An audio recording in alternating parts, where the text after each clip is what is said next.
Good evening, everyone. If you could take a seat, we get this meeting underway and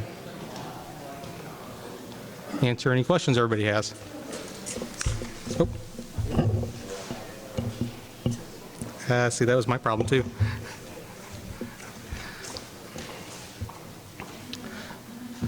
So thank you very much for coming to this third meeting that we're having, the public availability session. Primarily tonight, our agenda is to have some introductions to some of the plumbers that we have here that have been going around. Some of you guys have already met them. Some updates since our September session, and then we're going to go into the water line progress, a little bit about the individual connections that will be done, and then we'll have a question and answer session at the end. So first, I'm going to thank everybody that's been working on this project from the city, the county, different bureaus within the state, and PEC, just everybody that's been working on this. They've been working incredibly hard on this. So first up, I want to introduce our plumbers so that way they can go off and do any emergency things that they may have to do tonight. So if you guys can come on over.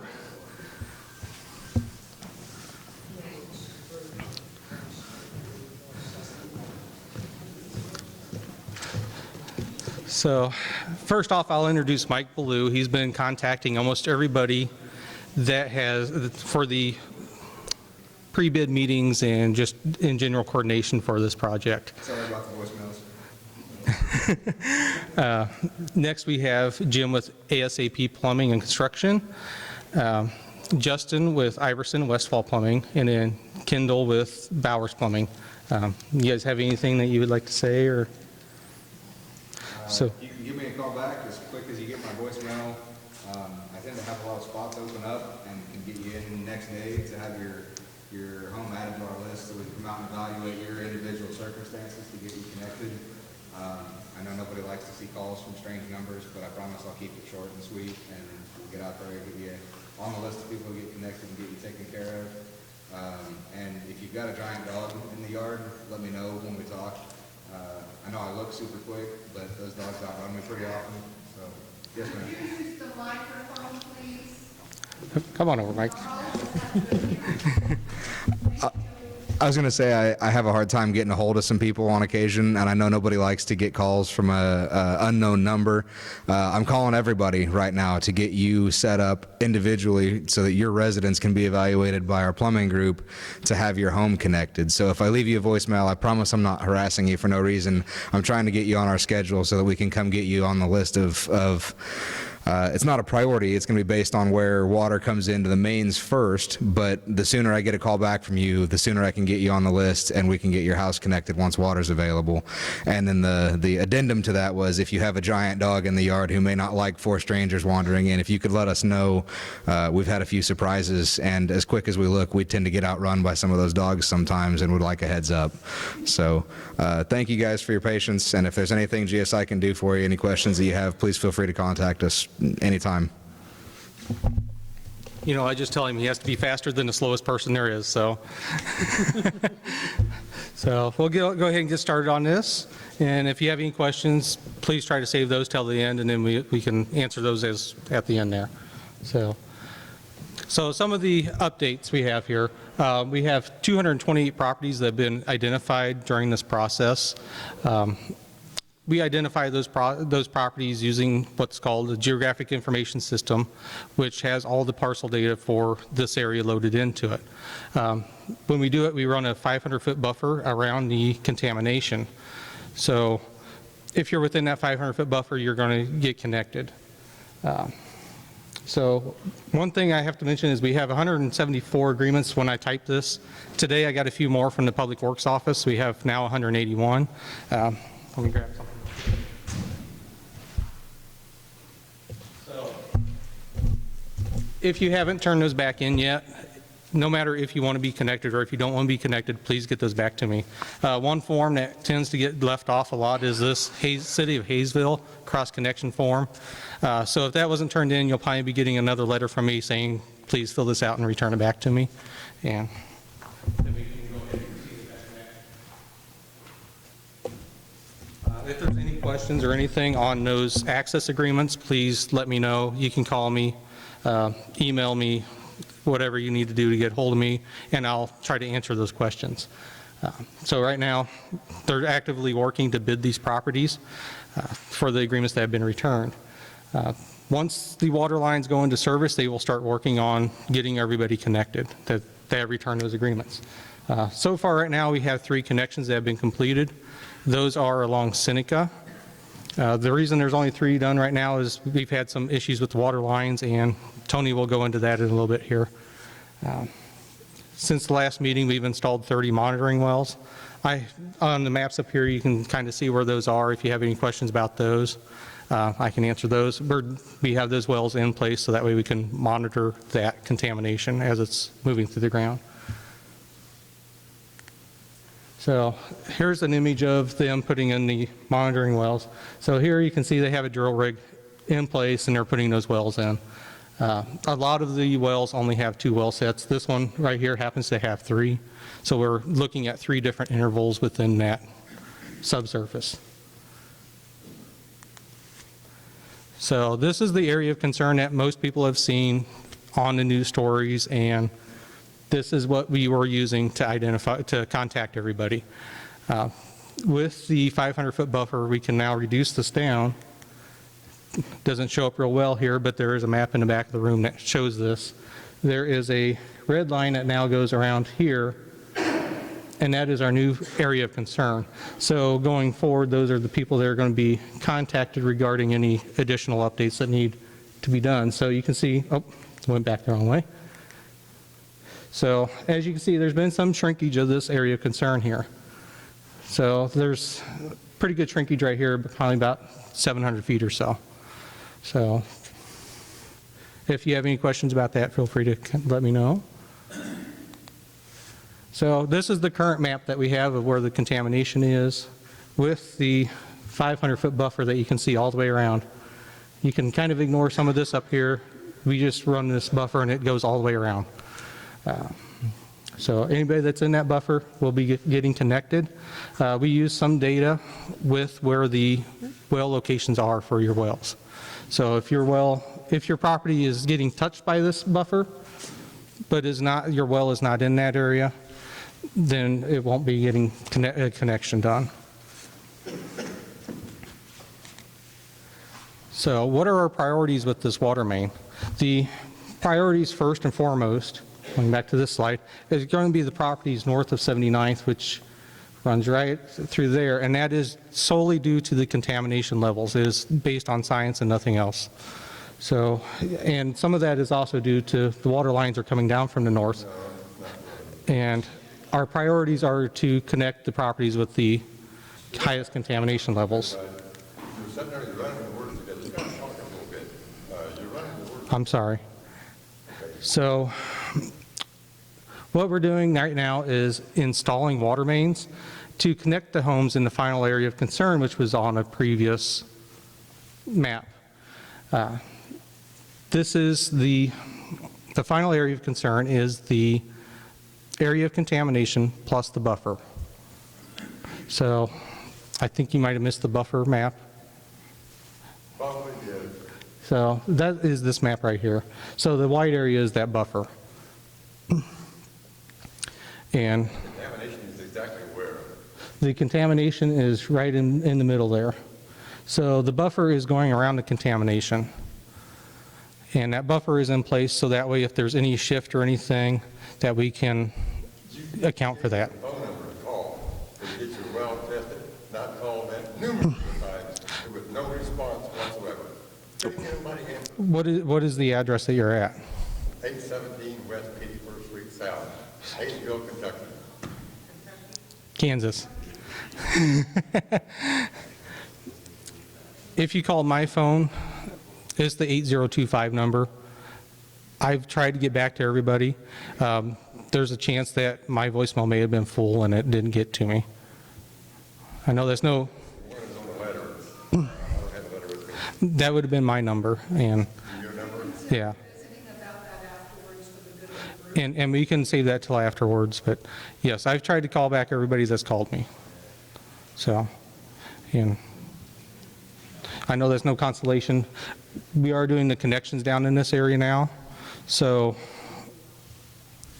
It's kind of a, if you want to wait, if you still want to get tested, let me know. If you just want us to do the connection, we can go ahead and do the connection. So we can do the connection in lieu of the sampling at this point. But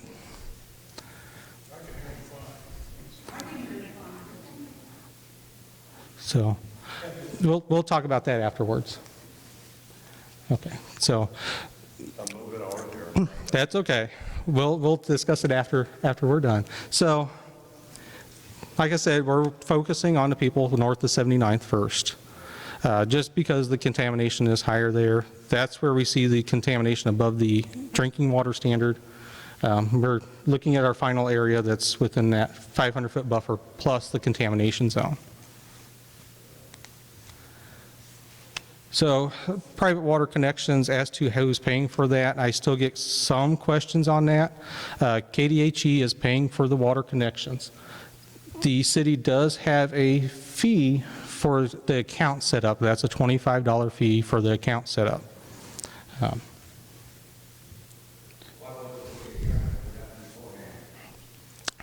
Actually, I just found out about it last week. So that's a totally separate fee from the tapping fee and the actual putting the water line in.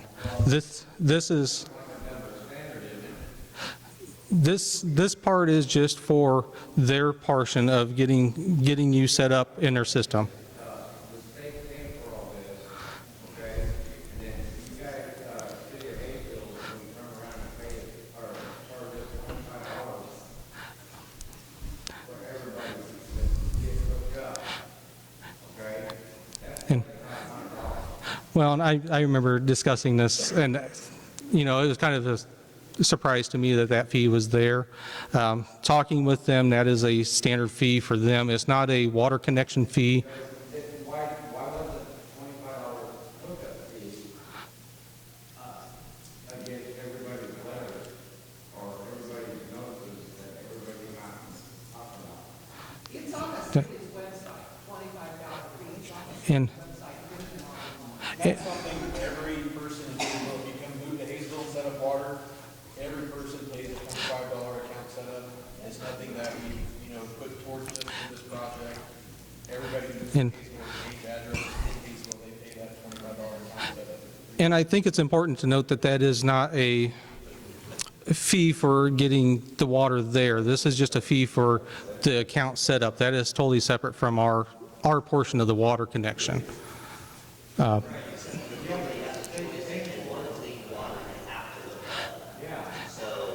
it's kind of shady on the city's part to, I understand that for a new account, that you have to get that $25, but it's not like these people have a choice in whether they want to hook up the water that's safe. And I understand that too. But that's something that we'll address that toward the end here. So We're going to look into that and we'll get back to you on the cost. We'll get the it's, we'll see what we can do with that. Everybody wants to look into it, but they don't want to do anything about it. Well, I need to find out from the city exactly what that is.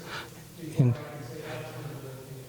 Okay, this is what I'm and- saying, is everybody come out to us, our house, and then the thing says, well, we're gonna hook you up with water for free. That's exactly, Okay, that's exactly what we thought, okay? And- Then all of a sudden, when we get all the water and everything hooked to us, and they run the line and everything, oh, no, you can't do this until you go into the city. well, that's why I want to be doing that, but I want to find out exactly what it is first.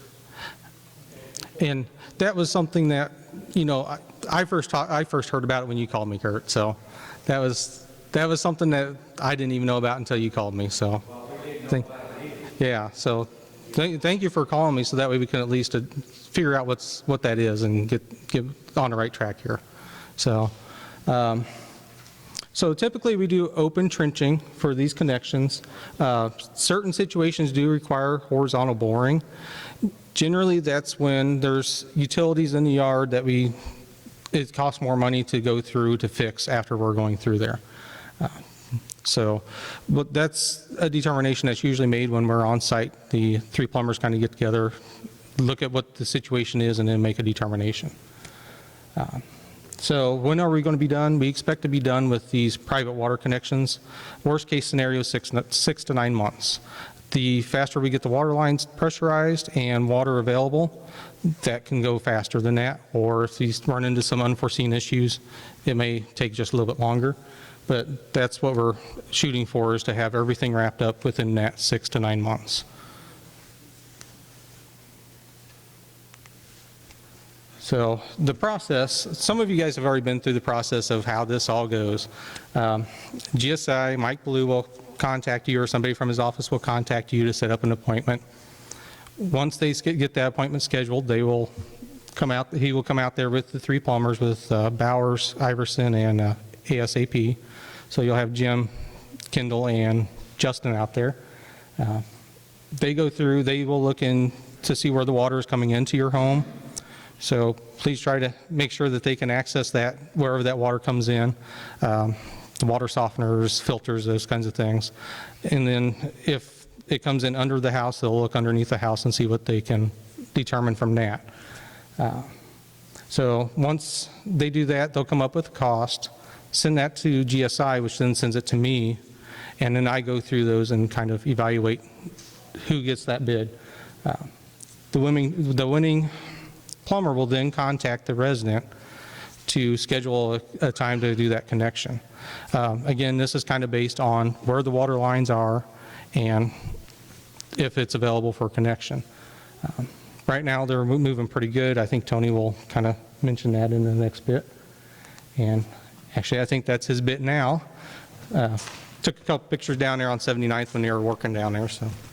Here you go, Tony. Thank you. Hello, everyone. My name is Tony Martinez. I'm a Public Works Director for the City of Hayesville.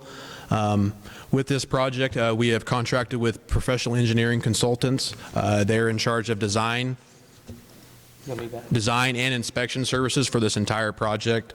The first few slides, we're going to update you on what we have in the ground.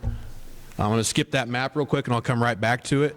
This is our schedule. The notice to proceed, basically given to NOWAC Construction to start construction, was on October 3rd. Since then, Ryan has been designing the water mains. These are the dates here. The final plans for the entire project will come out later this week. Just so you guys know, when we get these plans from PEC, we're having to submit them to the Sedgwick County, KDHE Bureau of Water, and also for a portion of it to KDOT for approval. Every agency has worked very quickly on getting us approval on that so we can get it in the contractor's hand to start putting water mains in the ground. So in reflection, I've done my math. So far, we're 64 days in for this whole project. The contract was for a 200 calendar day project. So we're 64 days in. I'm going to go back to the map. I know it's hard to see with this lighting. The green towards the north is water mains that are already in the ground. The green button. So green is this here. The blue is down here. The blue is down at the bottom. Those are not in the ground yet. Like I said, we're waiting on the last set of plans for phase 2D. Testing, I'm talking about testing because, as you can tell at the map, we have quite a bit of water main in the ground. You may be asking, well, why aren't the plumbers hooking up my water already then? Testing. Water lines have to be pressurized to 150 PSI for 2 hours with no more than a 5 PSI loss. We've had some lines over on Seneca and over by 79th here north where they've had some leaks. So they've been digging those up and repairing those the last few weeks. We're hoping the update we got this morning, they've told us that they're going to do pressure tests late today and tomorrow. Hopefully with that, what they do, they move on next to disinfection.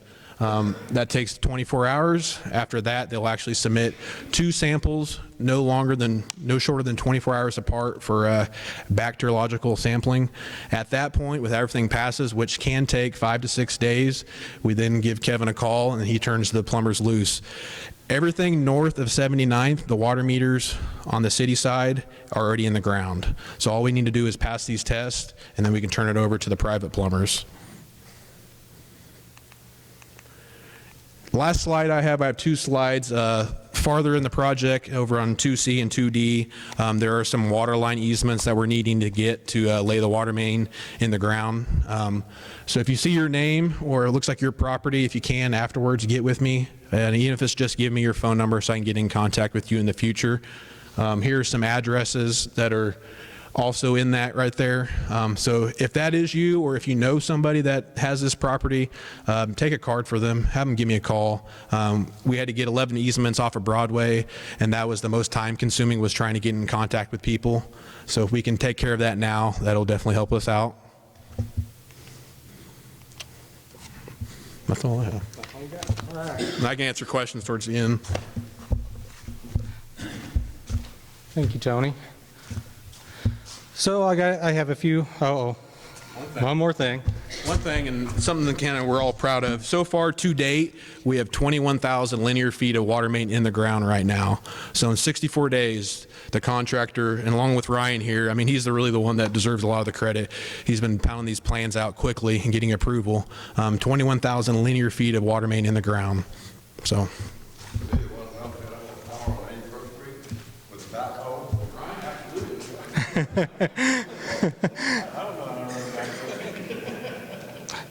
Just blame it on a squirrel. That's what Westar would do. So I have a few frequently asked questions that come up during the course of this project. One is, will a water connection be completed for a vacant lot? The answer to that is no. Only occupied properties will be connected.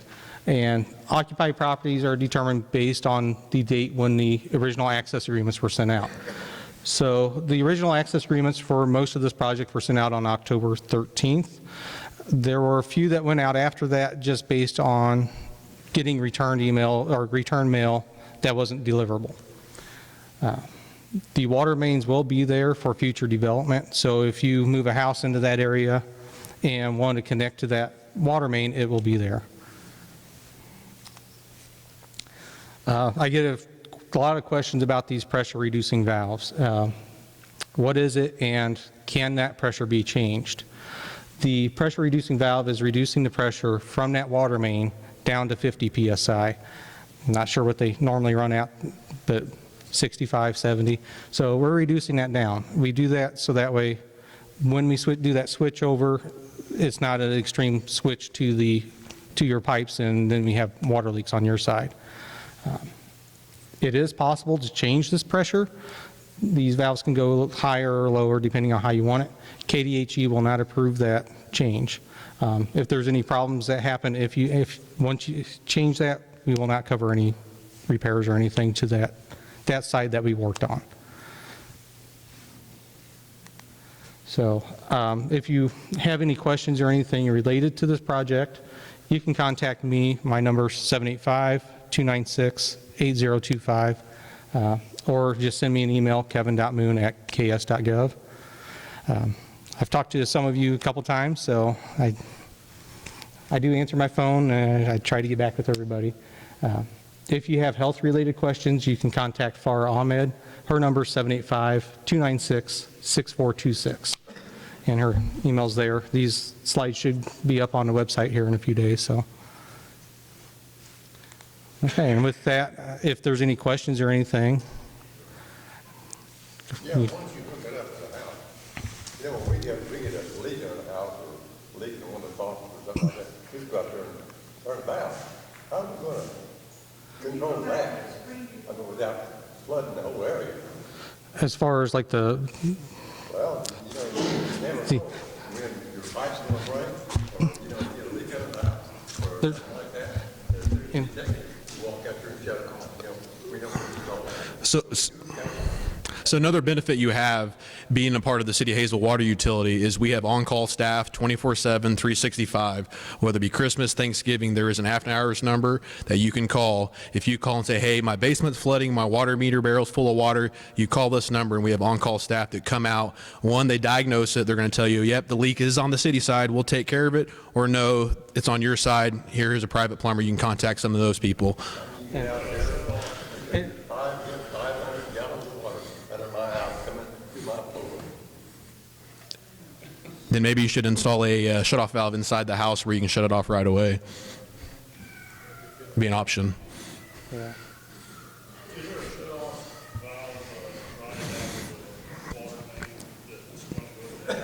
There's a shutoff valve on the right next to the water meter. We don't suggest homeowners shutting that off because in the past experience, homeowners have broken that valve or turned it the wrong direction. And the last thing I'm going to do is talk to you and say, hey, you broke the valve, I'm going to charge you $85. Like I said, we have on-call staff. They have to report within 20 minutes once receiving the call. A lot of them live in town, so they get there fairly quickly. What if you'll be out of town for like 3-4 months and you can water off to your house? Yeah, I mean, all that could be handled through City Hall. If you're going to turn the heat off or if you just want the water off for your own kind of ease of mind, that can be coordinated at City Hall. I mean, that's one thing, a huge benefit, you know, being a smaller city, our water utility, we're very hands-on. I mean, you call City of Wichita, it may take a day or two to get a operator out there to address your issue or your billing question. We're pretty much same day, sometimes 20, 30 minutes if it's on a work day.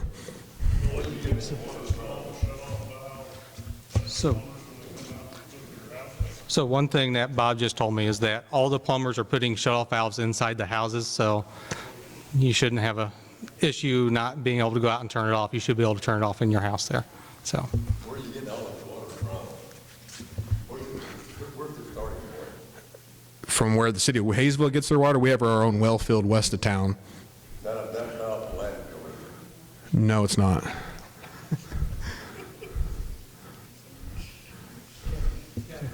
Okay. Yeah, I want to go back to the spring report, but I do have questions. I live on 85th Street. Okay. When this all came about, and it was in the paper and the whole 9 yards, they said it was going down 85th. And then all of a sudden, I hear that they're only going to go to the coast. But then this weekend, or not this weekend, but the middle of last week, there was a guy in a pickup that came out with yellow paint. And he started from Nicole, he came on down across 85th. And put up flags, everything like they were going to come on down to 85th. With the water, correct? With water. The water Yeah, and down to 85th and across, right? it doesn't go all the way down to 85th. Let's see here. I can see it on here. It's hard to see on there, but it's much easier to see on the maps. So, okay. So the initial information we provided by going to 85th was for sampling the wells, so we could identify where the contamination went. So the first 2 meetings we had talked about sampling all the wells, getting the monitoring wells in place, and then we would determine that final area of concern where we would actually do the connections. So this is the first information we're providing with that final area of concern, but it was based on the data that we got from a lot of well sampling. So you're not going to go to 85th. We're not going all the way down to 85th. Correct. And that's, sure. Maysville, the water down and contaminated all this water. And it's underground. What stops it from continuing on? Yeah, we have monitoring wells in place down there. Also, we know the history of it to a certain degree. We're going to continue to monitor those wells. And so we don't walk away and say, this is what it was in whatever August or whenever we last sampled that, or September. We'll continue to sample that to see if there's any changes in the groundwater plume. The one thing to keep in mind is south of 70, is it 75th? 79th there. South of 79th, the contamination down there was very low level, actually below the maximum contaminant level, what EPA considers as acceptable for drinking water. But it was close enough that we didn't want to take a risk, and so our director asked us to go ahead and include that. So we're actually kind of going above and beyond to a certain degree, just to be safe down to that area. So we do feel very comfortable that down around Nicole, that is the boundary of where we need to connect. Did you say you're going to test that for 10 years? Oh, we'll be there longer than 10 years, yeah. We're going to test it as long as there's contamination there, so. Will we still be able to use our existing wells for watering the yard? Yes, if you select that on the forms that you would like that, we can put in a hydrant or connect one spigot on the house. It depends on how the house is connected, though, as to if the spigot on the house can be connected. So, go ahead. Does the contamination vary on how deep the well is set?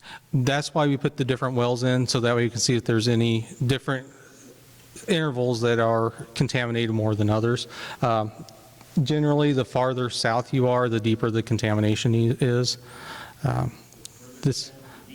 Yes, this is a contaminant that is heavier than water, so it sinks. So if you have a case well and it goes down And far away, then you can hit the contaminant. well, the bedrock right in that area, we hit it right about 40 feet or so, 45 feet, and we put our deepest well down on that bedrock. And then we have a screen in there that's about 10 feet, so that way, hopefully we can get that contamination in there. So, and right now, the last results we have, they came in and, let's see, they sampled it in October. I got the results back. The wells on the very southern edge were non-detect except for the one behind Prairie Trail Cowboy Church. It had a level of 2.3 for the CIS DCE. The drinking water standard for that is 70 for the CIS DCE. So it's got quite a safety margin there as far as the level of contamination that's there.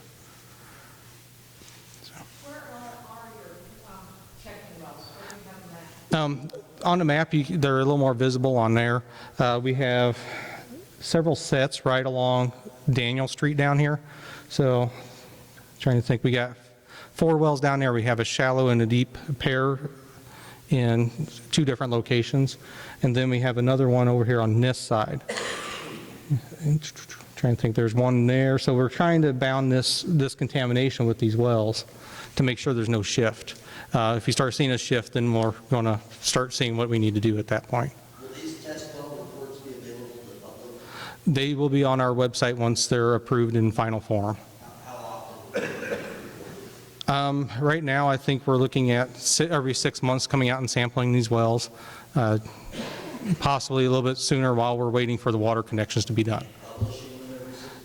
They'll be on the website where they can be accessed by the public. Yeah. So let me go over to him real quick.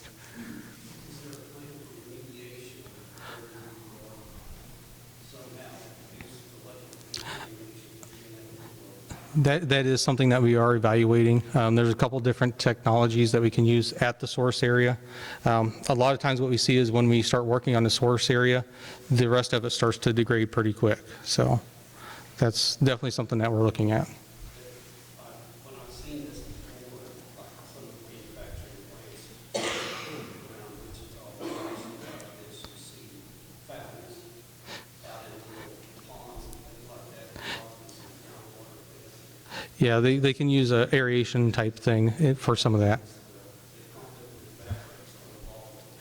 Yeah, so we're looking at what kind of remediation can be done at this site. So that's definitely on our radar. Our first priority is get these connections done to minimize anybody's exposure to it.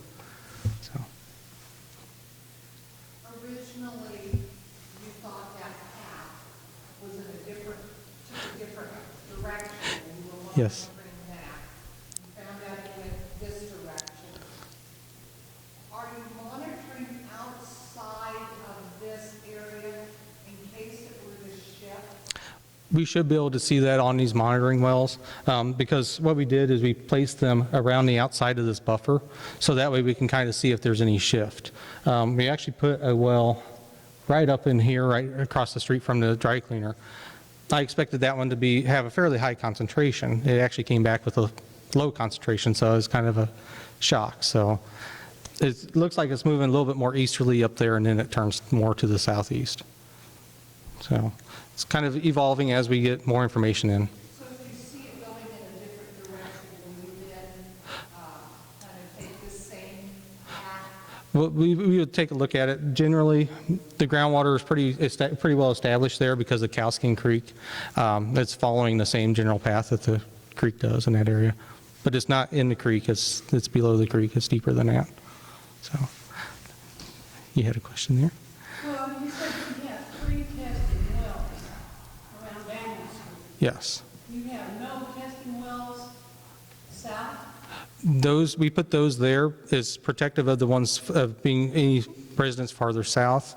If we don't see any detections there, we're not going to see any detections farther south because the contamination is not making it past those wells. So. Sounds like to me you're thinking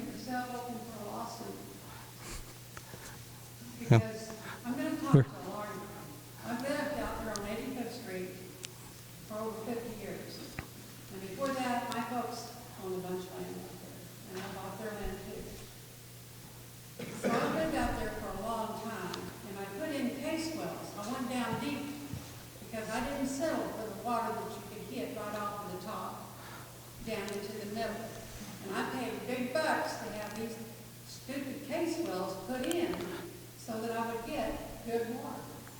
Do you know how deep they went with your wells? What? Do you know how deep they went with those wells? I know I got one 320 feet down. Okay, that's going to be below where our contamination is.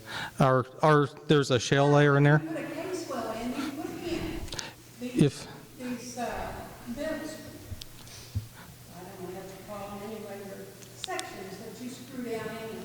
And this water filters in from different areas in a case well. It doesn't come from the bottom much. no, it depends on how the construction is of those. And Because, all of these connections has holes in them so that it filters in. and sometimes for the shallower part, they'll put a seal in there so that way you don't get the water percolating down from the shallower depths. Otherwise, you would end up with poor water quality from the shallow water. All I know is when I had these case wells put in, I paid over, like, well, it was $5,500 to put in this case well. It's 320 feet down. And then I had the water tested, and it tested out as pure as it can be tested for a well. But now it's been quite a few years since I've had this well tested. Never agreed I have contamination. Yeah, and I think that one's below.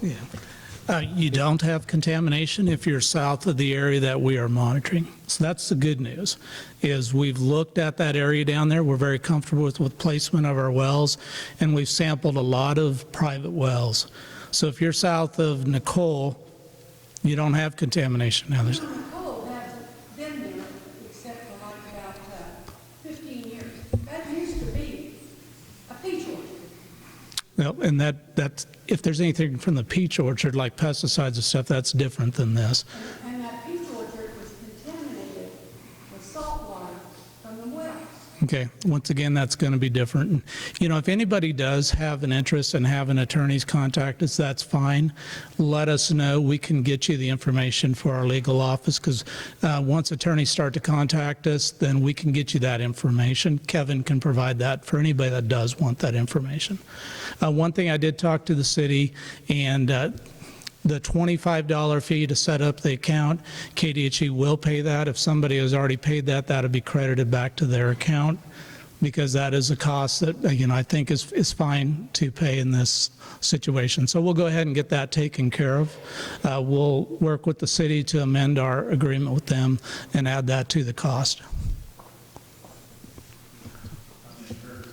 Concern, saltwater contamination is totally different from the cleaning salt. Yes. Yes, that's correct.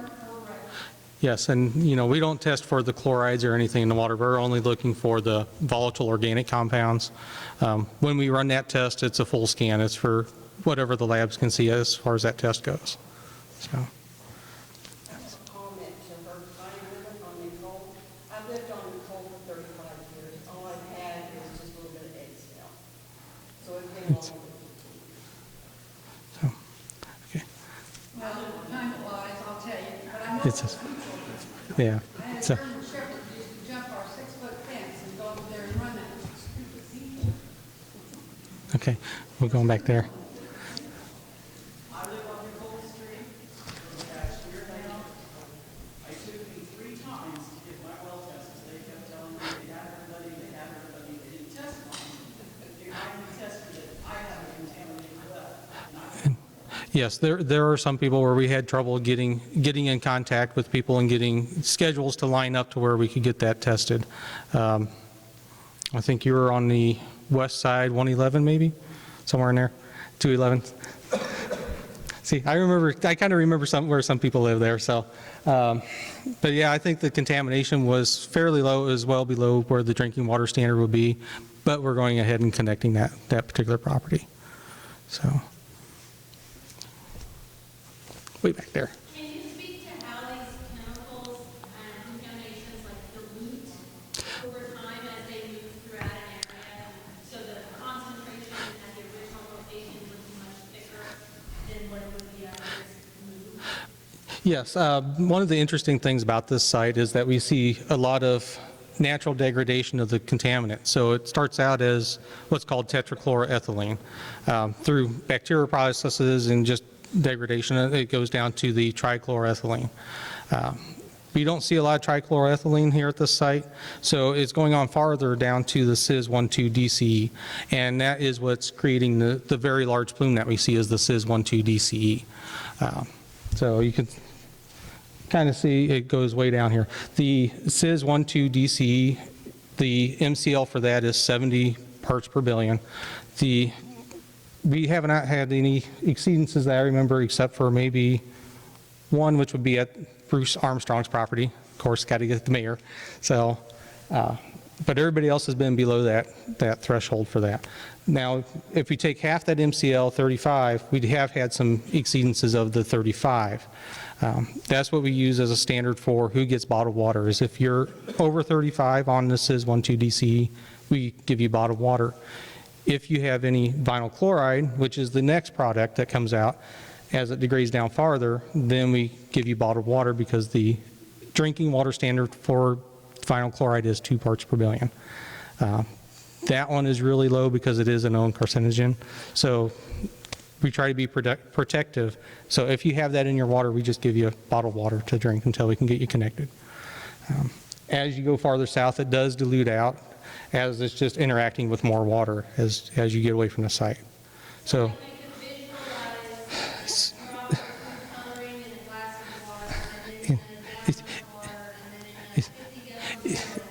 Yeah, so it disperses out, so you don't see the intensity of the food coloring, say like in a glass, is going to be really intense. If you have 10 gallons of water, 1 drop, you're not going to see nearly as much of a concentration. So that's kind of what happens. You start off with a really narrow plume up near the source, and as you come down, it fans out just a little bit. So that's probably a little bit wider than what it really is, but we're trying to be conservative on that part. Petroleum products normally float on water. Yes. The deeper the well, the more chance of contamination. This is a chlorinated solvent, which is heavier than water, whereas the petroleum product is lighter than water, so it tries to float on water. This is what they call a dense non-aqueous phase liquid, whereas the petroleum is a light non-aqueous phase liquid.